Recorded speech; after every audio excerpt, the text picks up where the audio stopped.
Good evening, welcome to another Hot Topic where we discuss the issues of the day affecting the people of East Yorkshire and Northern Lincolnshire. Is Grimsby really grim, or is it great? In recent times, deprived areas of the town and the poverty-stricken people living there have been subjected to scrutiny on Channel 4's documentary series Skint. Last year, the magazine Shortlist rated Grimsby as the worst place to be a man in Britain, and the forthcoming Sacha Baron Cohen film sees Grimsby as a town depicted as an urban, lout-ridden wasteland. But a Grimsby man is set to change all these negative representations. The town and the people are being addressed by social media. People are being told to help put the great back into Great Grimsby. The Chaplain's pro-Grimsby Facebook page has now gone viral. Bacterial epidemic. I'll be discussing Great Grimsby with my guest tonight, local resident Mick Enright and Linda Dello, Chief Officer of Centre 4 on the Nunsthorpe estate. Both are born and bred in Grimsby and passionate about the town.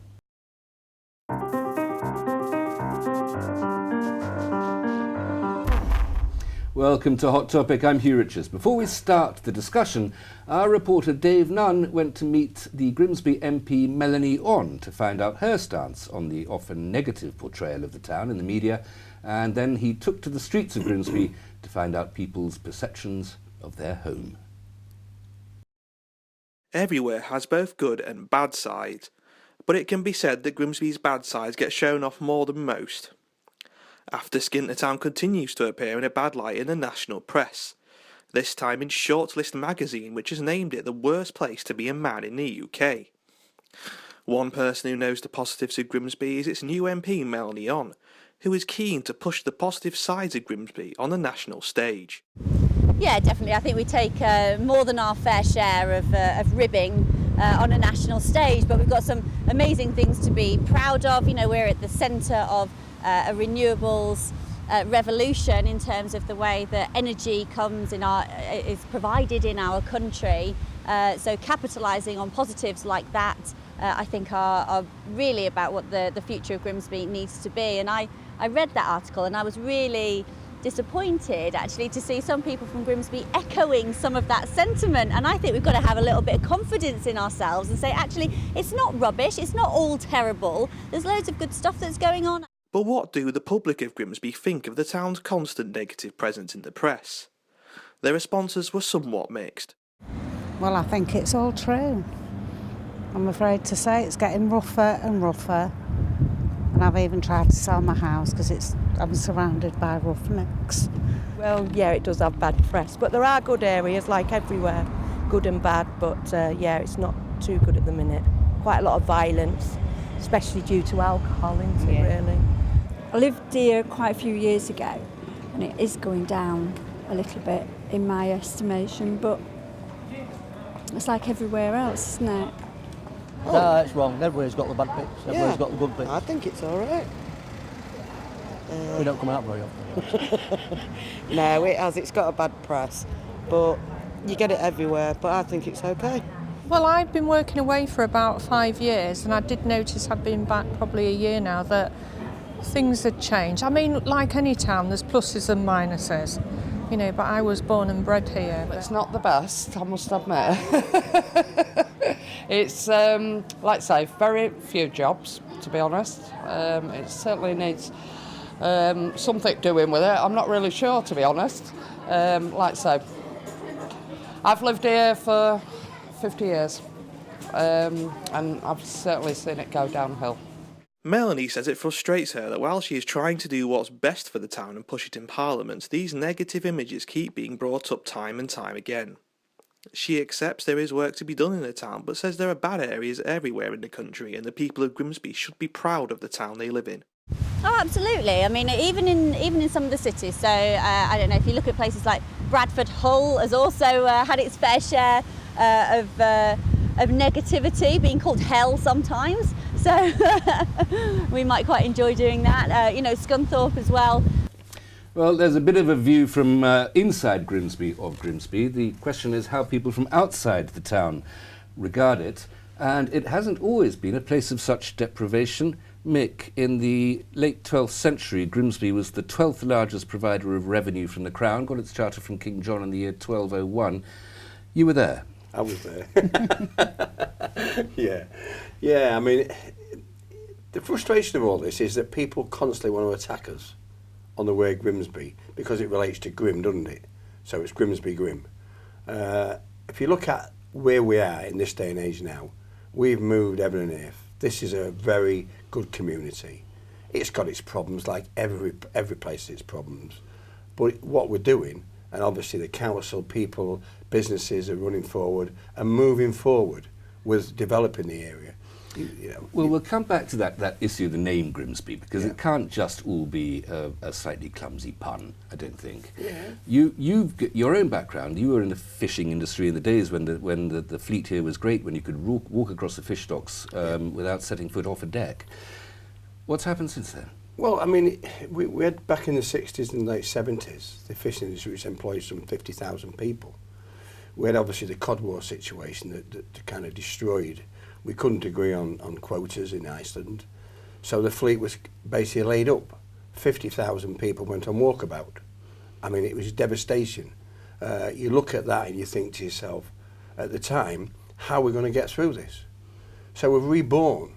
I mean, if you're looking at present, Scunthorpe's facing it, Port Talbot's facing it, exactly the same position. But we've actually come through that.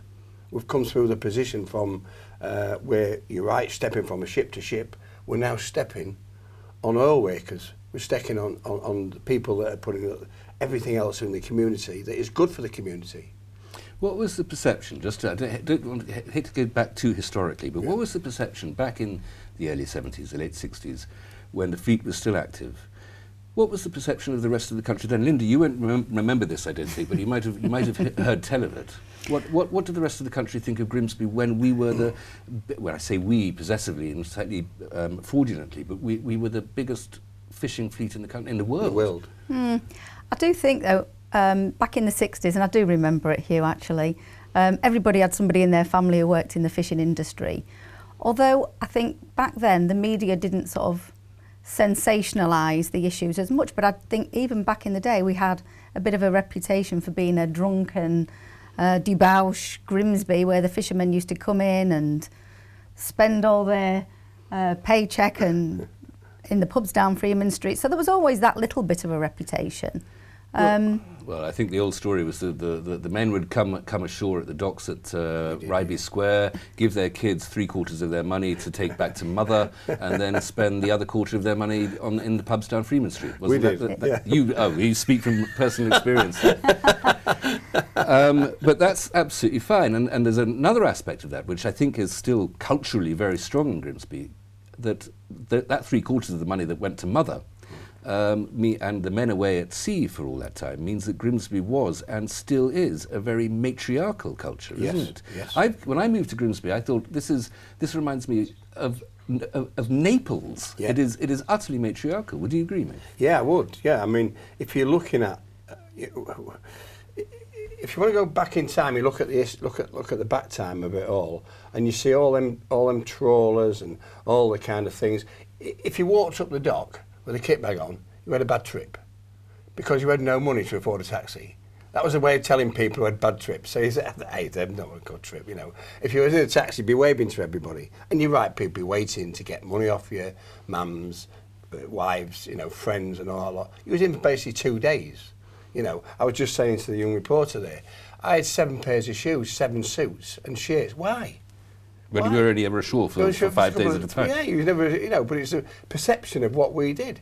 But we was proud people. Is this, Linda, a problem with the male Grimbarian specifically? Because it's noticeable that when you want something done in Grimsby, or anybody to come and help, it'll always be women of a certain age who sort everything out. I don't know that that's necessarily the case. I do think, obviously, I'm going to side with the girl power side of the argument here. Well, I think there's an anthropological evidence to back you up here. Yeah, I do think that most women are used to doing all that whole budgeting, that whole bringing up of the children. Yeah. If there's a repair needs to be done, I think women are good organisers. But I do think that in recent years, I think, we also hear the phrase new man, who can do all those things. Yeah, you don't hear that very often in Grimsby, though, do you?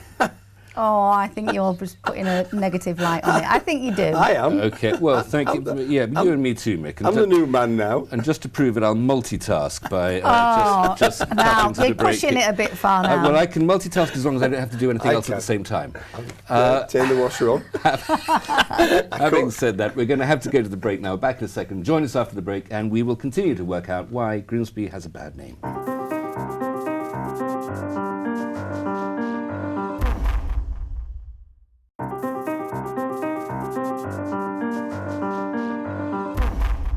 Welcome back. Still with me in the studio, my guests Mick Enright and Linda Dello, trying to work out why the rest of the country seems to laugh at the people of Grimsby. Let's talk specifically about some of the media coverage Grimsby's had in recent years, which has been unfair, appalling, partial and incomplete. And I speak unashamedly as an advocate for Grimsby here, and perhaps there are others who'd make another argument. But Linda, why is it that people like the Channel 4 series Skint and this Sacha Baron Cohen film Grimsby, why have they picked on us? Again, I don't know if it comes back to the name, but there are good and bad people in every town and city in the country. I really don't know why. I can only think it boils down to maybe the name, or I think there was a little spell where there was quite a number of people connected with Grimsby in the news. I think we had the Ian Huntley thing. Oh, we had a murderer, yes, but that's one murderer, a particularly horrible one, but every town has murders. Yeah, every time there's a murder, it brings attention to the town. And it focuses usually on those negative areas. I think not enough focus is put onto the positive things that go on in the town. If something happens to somebody in the town that's a really good news story, we don't get that same sort of media coverage. You do on S3 TV, I will add. Well, you may well do. You may well do. But, Kevin from Grimsby, we should be celebrating something like that. I noticed that the Grimsby Telegraph is more precise and always refers to him as Kevin from Waltham. Oh. They do, yeah. Little more accurate there. Yeah, well. Mick, that Skint series, there's no doubt that what they did show, incomplete as it was true. There's an element of truth to it, and there are parts of Grimsby where the level of civilization, as it were, is not as high as one would hope. Well, let me challenge that concept. They produce Skint on the basis of finding people who want to go and jump on a TV channel and wave a thing about, I get me fags and I get me dog and I get this, that and the other. We can all find them. It's easy. It is a splendid advert for Carlsberg Special Brew. Absolutely. But the other thing, if you look at the way they edited it when you're seeing the same places going by, when they're showing you Grimsby was boarded up, it was the same place. You know what I mean? And if you look at that, yes, we're going to get that. But that's a small minority of people. And then people then go, oh, that's Grimsby, that's that place, Grimsby, that's that place there. I brought friends up from Lambourne in Berkshire, but they think this is a wonderful place. The food, good restaurants, good food, everything else that you go. And now you go down in Lambourne, you're paying £7 for a pint of Guinness. My mate goes to me, it's wonderful down here, you get £3 for a tenner. Well, if you're paying 3 pints for a tenner, then I must show you some other bars that you haven't visited. But the fact is that there is still the truth of the fact that there is a depressed economy in Grimsby. There is a much higher level of unemployment than there is here, than there is across the country, and educational standards are not rising as fast as they are even just around the Humber region in North East Lincolnshire. Though Grimsby is rising educationally a little bit faster than Hull, as reports last week revealed. The fact is that it is a town still with horrible problems, isn't it, Linda? I'm sorry, but I think I'd have to argue that point, Hugh. I mean, just in the local news in the last couple of days, we've seen unemployment in the area has gone down in the latest figures published. We've just seen Tollbar rise to the top of a league table. So I don't think it is all doom and gloom. And I think there are a lot of positive things happening, certainly in terms of employment. There's quite a lot of investment coming to the area. There's all the renewable industry. I noticed that North East Links Council announced the SHIP programme, the South Humber Investment Programme, that's going to bring a lot of investment in the area that will encourage more companies to come. I hope you're right, Linda, and we'll talk about the economic prospects a little bit later, but I'm trying to talk about the sort of the cultural impression or the perception of Grimsby? Now, we won't abandon it, don't worry, but we'll talk about that. You mentioned, in fact, a moment ago that Grimsby had that reputation, possibly from the fishing days, of being sort of boozy, drunken, rambunctious, a bit roughy-toughy. Pirates, yes. Churchill called the Grimsby fishermen who went out and looked after mines Churchill's pirates because they were such ragamuffins. Yeah. A lot of places have a similar reputation, and they're really rather proud of it. Yeah. You know, hard boozing, bit of hard fighting, you know, hearts of gold sort of reputation. If you went and told a Glaswegian that was the reputation the city had, he'd be absolutely love it. chuffed. I'm delighted. Yeah. That's me. Do you want that? See you, Jimmy. Well, you know, that'd be the thing, was that it? Welsh, Mick? Yeah, we're half Welsh and half Irish. But if we have that reputation, it's an old, it's not even necessarily particularly a northern reputation. If you have that sort of legend, maybe we should wear that as a badge of courage. I can't do fighting because I'm not big and strong enough, but I like a drink, I like a stroll down Freeman Street. Maybe that's the thing to be proud of. But do you not think that in some respects, in mind Grimsby, that we're not sometimes proud of the flag? Proud of the flag? The flag. The Americans in all their gardens have the American flag up, right? And we don't even put them up here. We don't do anything like that. As a community, we should be proud of what we've done, proud of where we've come from.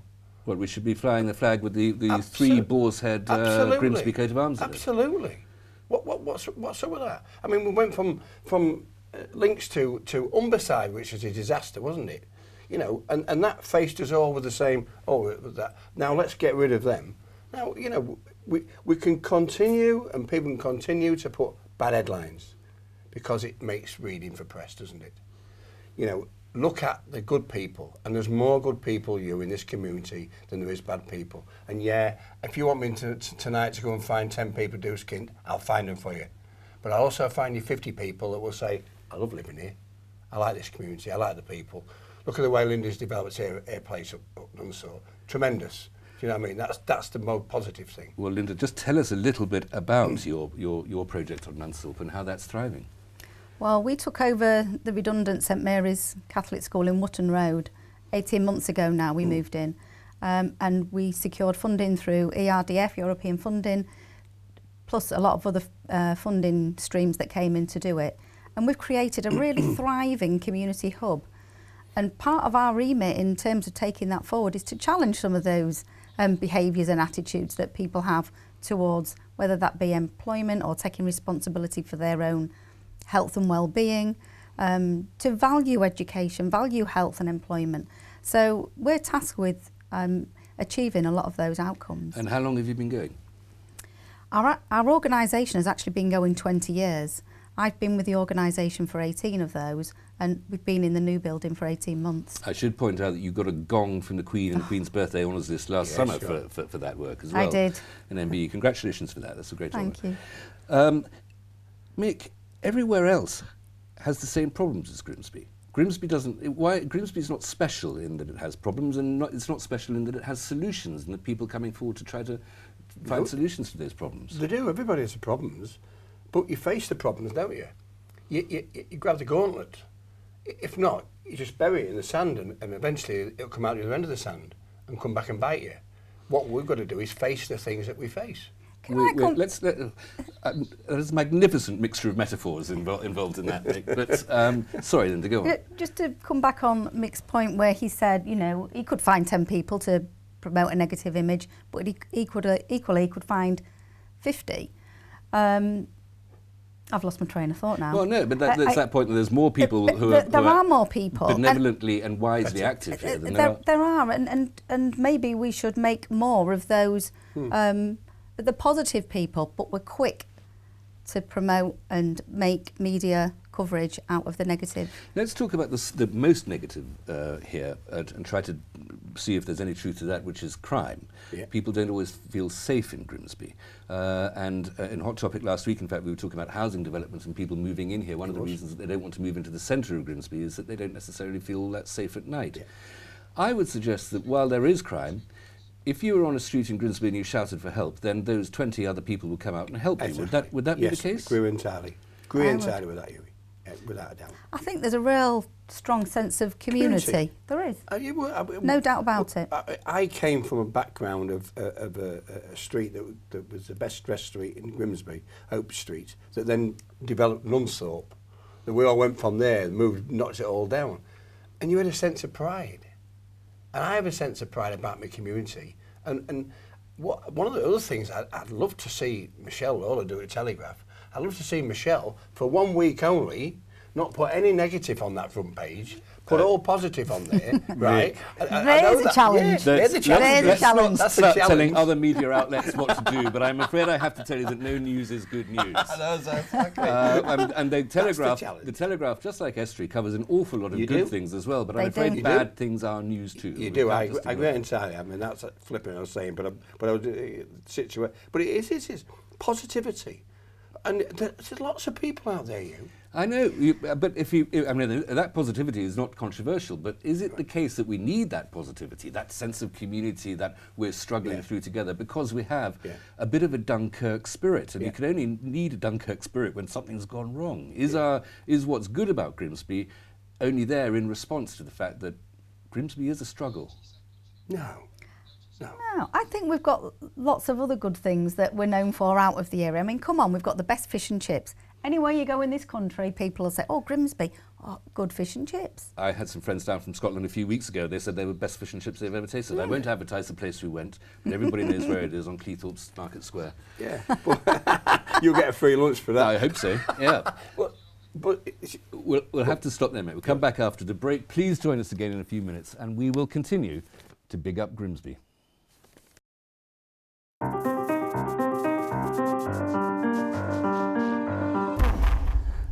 Welcome back. I'm still with Linda Dello, Chief Officer at Centre 4 on the Nunthorpe Estate in Grimsby, and Mick Enright, a local luminary. We were talking about the fact that maybe Grimsby's positive aspects are a response to its negative aspects. The fact that everybody here is brave and generous. Would that be a good way to typify Grimsby? That's a good. Perhaps we should put that on the thing. You're entering Grimsby, brave and generous people. Yeah, land of the brave and generous. Brave and generous. I'm beginning to regret that now. I sound like some sort of American motto, which is far too glib and bland for anything that we're going to be producing here. Yeah. But I think it's a true statement, isn't it? It is. The point is, as you were both alluded to a little earlier, this town does have a future, doesn't it? And the economy is turning up. What are we depending on, Linda? Well, I think certainly the renewables is a key industry for us. But I don't think we should also forget some of the things that have been here for a number of years. Like Young's, for example. You know, years back it was just really sort of fish things, but there's so many added value products that they're doing in terms of, it's not just a piece of salmon we're buying now. They're making nice meals out of that. So there's a big area of growth there. I think even Morrison's recently announced growth in the factory that they've got on the Europark. So the whole food town thing is still just as important as the renewables. We are the gateway to Europe as well. And well, Mick, you're an old seafarer. I mean, there's the fact that we're on the coast is tremendously valuable. Absolutely. I mean, you look at the development that's happened. The food industry, some 10, 15 years ago, Linda and I worked in the food industry. We would have been looking just at the food industry. Is this our save? Is this it? And then all of a sudden things start to develop. The wind farm started to come talking about that. Development of obviously various other food companies coming in. Because that's what it was, Europe's food town. The saucy fish people that's opened new places and just developing, creating new jobs. The new car people that's come. But being alongside a river gives us an advantage, a big advantage. To put big ships into the river, to put things on and to move them out. We've got more cargo coming in now, off and on, roll on, roll off. It's fantastic, and it's jobs. The key is it's real jobs. It's not, it's real jobs for people. Our young people here in this community are going to get an opportunity to go to work on good wages, good terms and conditions, and good employment. Well, it always baffles me that the rest of the country's perception is of Grimsby as it is when this nation is a maritime trading nation. Yeah. And the biggest and busiest port by dry tonnage is Grimsby Grimsby, Minningham. Of that, this is where the maritime trading that makes this nation exist occurs. And yet that's never mentioned, that's never pointed out. Well, it's never mentioned because what we tend to put the line on there, don't we, about the maritime. Well, when there's another ship coming down the Humber, the biggest ship in the country, or the world coming down, then we'll mention that. We don't channel the good thing about what it does to us, what the estuary means to us. You know, it means business. I do think the council are starting to do something about that. There's the Discover NEL, you know, and I do think we've got a very forward-thinking leadership in, you know, Councillor Roxby and Rob Walsh, our chief exec. There's lots of positive things happening in the area. And what about, you know, the Armed Forces Day that's going to come this summer? That's going to put the focus of the country in our area, and hopefully will promote a different image of our area to what previously has been. Well, it's of course. I mean, the local council, whichever political colour it might be at any time, is presumably it does its best. One hopes that it's not trying to actually harm the place, although sometimes its policy towards paving the streets can be baffling, can't it?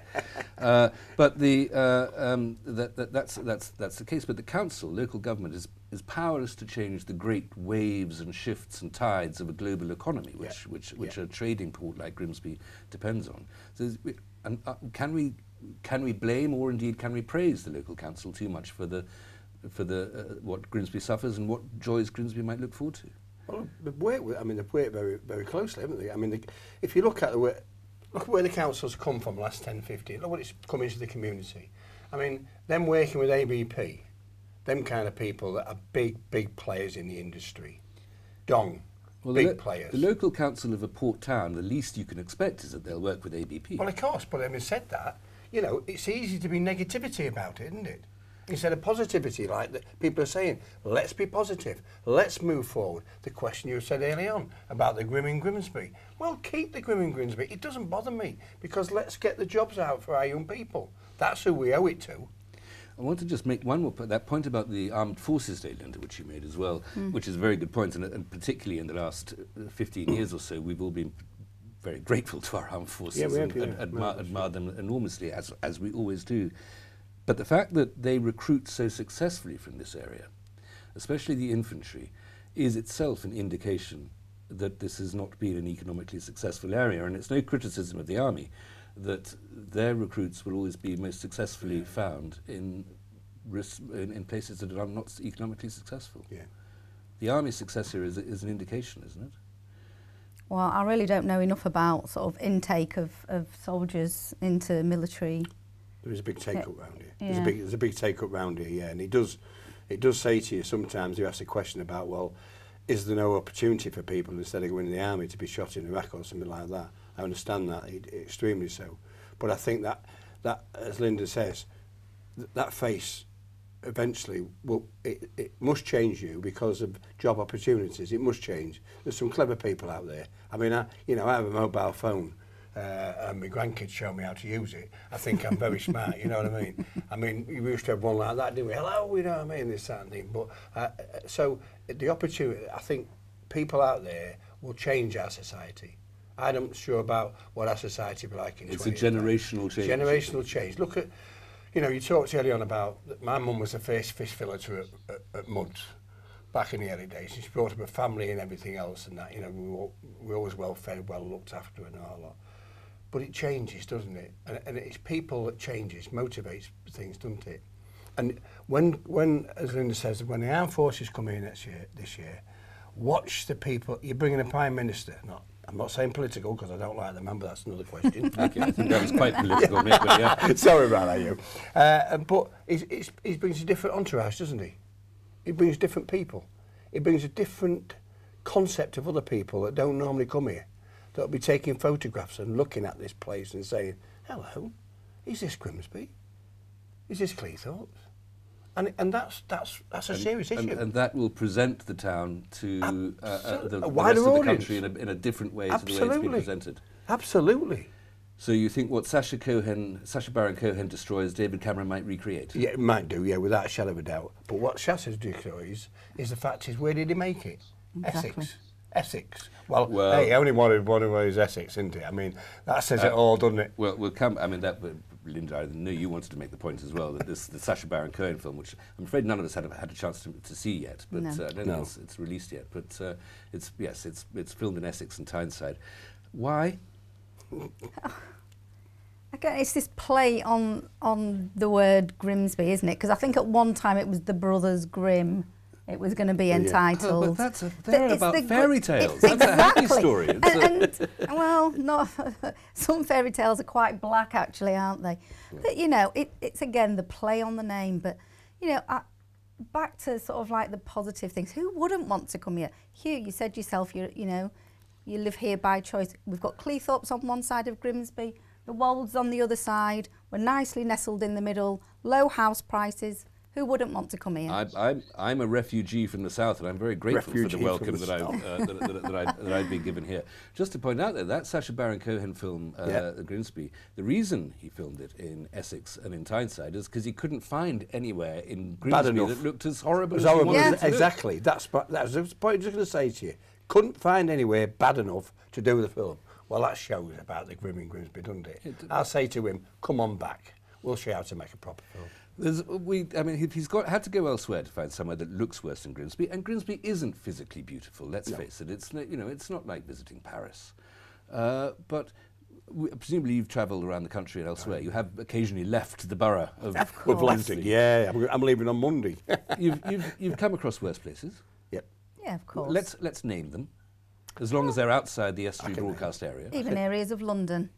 Even areas of London, which gets the most visitors out of in the whole country. More people visit there than anywhere. Bradford, Sheffield, Leeds. I've been to all them places. Manchester. I can take you all City of Culture next year.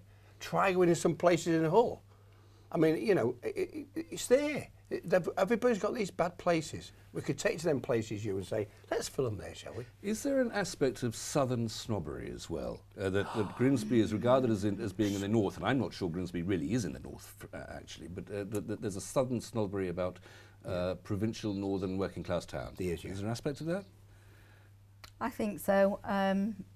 There's quite clearly the north-south divide. I mean, you go on holiday and you meet people from the south, and it's almost... We could be talking another language. Well, I mean, frankly, you are. We have. Well, we do have a few colloquialisms, don't we? That. Not that I want to be Mardy about this. Oh, Mardy. Yeah. That was a word I'd never heard before I came here. Yeah. We'll talk about a little more about this, and we'll try and wrap this up and get back to this essence of this name Grimsby in a minute.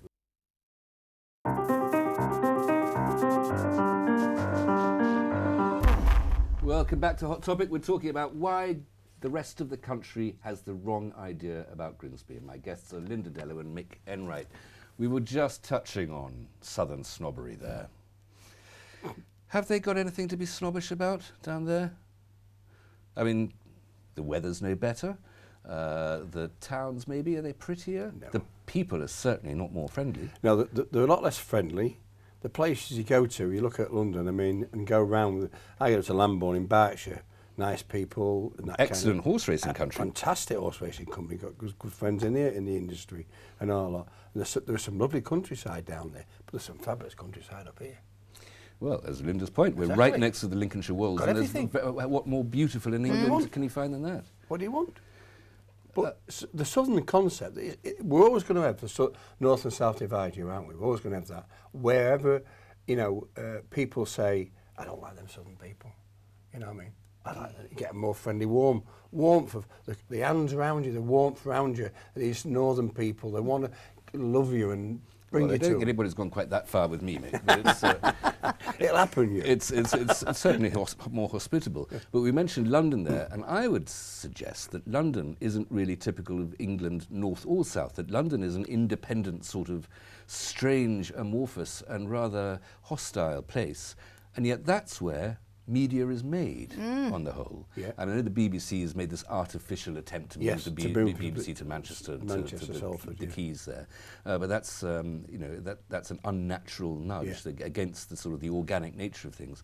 Now, if London is where they make the media is where they describe Grimsby. They make their superficial and completely erroneous judgments. Yeah. And London is absolutely horrible. Should we be surprised that they're bitter and twisted? Well, no, I suppose. no. is the answer. The answer to that is no. But having said that, it's clearly, if you look at London, London's not full of Londoners. No. It's full of people who are investing in London. The Russians and Europeans and all types of different people. And the other thing that I've noticed up here, and speaking to quite a few people last year, there's lots of London people moved up on the coast here. There's lots of people moved up. Solar houses down there, don't want to be part of the rat race, don't want to be down there, so they moved up to here. And they love it up here. So you know, London isn't Londoners, you know, all, you know, what is it, jelly deals and this, that and the other, and they supposedly do down there. Yep, Mother Brown and all Mother that. Brown, yeah. Well, they have their own local culture. Let's not knock them any more than they're knocking us. But sorry, the point I was making was it wasn't so much. I was being deliberately horrible about London, and it is ridiculously expensive. You know, for the price of a pint of beer in London, you can buy a flat in Grimsby. But there is a sort of an ignorance. And I mean the media generally, not the local media here, which is very sensitive, I think, but the media generally. There is a sort of ignorance of anything outside Soho and Fitzrovia. Would that be fair, do you think? Well, quite possibly so. Although, that said, there are programmes, I think, that do come out of London about northern towns, cities and things that show us in a more positive light. You get the odd things. Most of the country file stuff on a Sunday is based in northern towns and stuff like that. But you can watch Country File on a Sunday evening if you like, but the rest of the week, then Freeview Channel 8, you'll find a far more satisfying set of local programming. I must watch. I wish you would. I just want to come back almost to where we started, to the name Grimsby. And I think there's a circularity here. This may be artificial, but we talked about the future of the economy being in some ways dependent on the renewable energy, renewable industry, which is bringing in a lot of the newcomers to Grimsby and filling up, hopefully, the centre of the town as well as the houses around it. They're coming over from Scandinavia. Yeah. We're going to have an awful lot of Danes here. Which we've always had. Well, which we've always had. This is a Viking town. Viking town. That name Grimsby is because there was a chap called Havelok the Dane who came and rescued the Prince Grim and carried him across the river. Yeah. And so it's that Danish name, or that Dane's, was he an Anglo-Saxon anyway, it doesn't matter, but it was that Danish tale that gave Grimsby its name in the first place. Is it the case that the Danes are going to come back in their long ships and save the town? Next year, if I get my way, yes, because I'm trying to do a week on Vikings. I want to try and do a thing for education for kids and things like that. Try and go through the lottery and get some funding to do. Well, there is that heritage, isn't there? I mean, that's not something that should be forgotten. No, there's exactly. But when I was born in Grimsby, the majority of people here that was fishermen was Danish. They came on the sea letters. Yes, Danish fishermen. There's an old name for one of the corners of the dock called Scrob's Corner. That was a name that they used in them days. And I was talking to the guy from Dong recently, you know. They're all from there. But there was and a lot of Danish people married to English girls here in this community. And there's lots of Hansons, Johanssons and Christensens and everything in the community. So that starts it back, and they look back to where they came from. A lot of people was Danish within this community. So when you mentioned those 50,000 jobs lost at the end of the fishing industry in Grimsby, were a lot of them, were they all Grimbarians, or were a lot of them Danes? No, a lot of them was Danish. I mean, they went to scrap the boats, and you know, there was 50, 60 sea netters on that corner there. You know, they all went, all scrapped, and obviously God destroyed them, same as the trawlers. So the people went, and look at the jobs that it creates. We were saying earlier on, you've got added jobs to it, haven't you? That's gone, all the engineering jobs, everything else that's gone. It isn't just a ship that's gone, is it? No, but the point is that that's all coming back. That a new industry is returning. A new industry return, but I don't think that necessarily means a massive influx of Danish people. No. I would like to think the majority of those employment opportunities will be for our own young people. And in fact, I know Grimsby Institute, where we're sat now, are creating lots of opportunities for training up It's going to be Windmill School. Oh, yes. it is. So hopefully those opportunities will be for our own young people. How do we, there's so much positive about Grimsby, it's almost as if we're talking about it, we all know it so well. But how do we make sure the rest of the country knows that? Because frankly, they should be applauding us, not laughing at us. What do we do to change the perception that the rest of the country has, the rest of Europe has? And I think we've got to start shouting more about all those positive things. You know, when we spoke about Immingham being the largest port in terms of tonnage, we don't shout about that, do we? We don't shout about the really good things that happen in the town. And of course, we need both local and national media to get behind us in sort of promoting that message. Well, local media, we do what we Yeah, can, there's but no we're preaching to the choir. I'm afraid yeah. we can't tell people outside our own broadcast area. Mick, what would you suggest? How do we tell the rest of the world how good we are? Well, what we do is we actually start attending all these trade fairs, all the things that are identified that these companies go to say, we've got this. Because if we're not, if we're out there in the community, and we need to put business delegations. If you look at what the Prime Minister does when he went to China, he didn't go on his own. He took about 50 different MDs to China with him to sell that business, to sell them. We should be doing exactly the same. Let's get our business, let's put a forum together in our community that want us to develop and move forward with Grimsby and says, let's do it. I think there are organisations that are doing that. Yeah, there are. There are organisations, but there are. But look, if we stranglehold and think that the council's going to do it all, it's not going to happen. It's not. I don't think we think the council are going to do it. I mean, the council are really sort of enablers, aren't they? They're creating the conditions. Yeah, exactly. But they can't do everything, can they? No, of course not. They're doing as much as they can.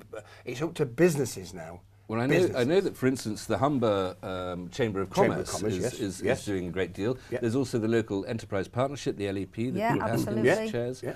And they do know the name Grimsby in Shanghai and in Bombay or Mumbai, whatever it's called. We are out there across the world, but it's the public, general, non-businessy perception of the rest of the British. If Sacha Baron Cohen was sitting here right now, what would you say to him, Linda? I'd say to him to actually come and look at all the positive things that are going on, and why don't you make a movie on that? Let's have a follow-on movie that shows the good stuff. Okay, fair enough. Part two. You took a moment to censor yourself there, I think. I think so. I would like to obviously say a lot more to him, but off camera. But yeah, let him do a follow-on movie. What would you tell him, Mick? Well, I'd be saying to him about education. I'd be saying that you're depicting the wrong sort of education to people.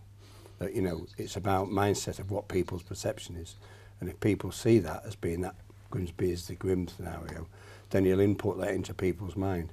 Open it up more. Show if you want to show some parts of Grimsby, but show the good parts that balance that thing. Okay.